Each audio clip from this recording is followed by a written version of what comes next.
حضرت ابو ذر رضی اللہ تعالی عنہ فرماتے ہیں کہ مجھے میرے دوست سرور دو عالم صلی اللہ علیہ وسلم نے 7 چیزوں کا حکم فرمایا۔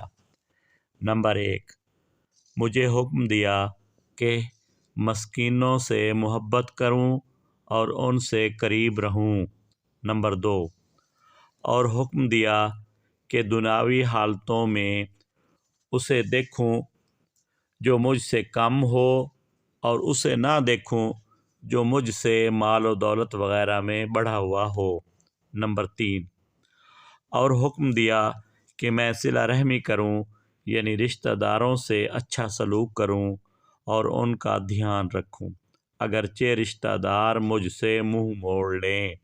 نمبر 4، اور حکم دیا کہ سچ کہوں اگرچہ کڑوا لگے۔ نمبر 5، اور حکم دیا کہ اللہ کے حکم کے بارے میں کسی برا کہنے والے کے برا کہنے سے نہ ڈروں۔ نمبر 6، اور حکم دیا کہ لا حول ولا قوت الا باللہ کثرت سے پڑھا کروں، کیونکہ یہ کلمات عرش کے نیچے کے خزانہ میں سے ہیں۔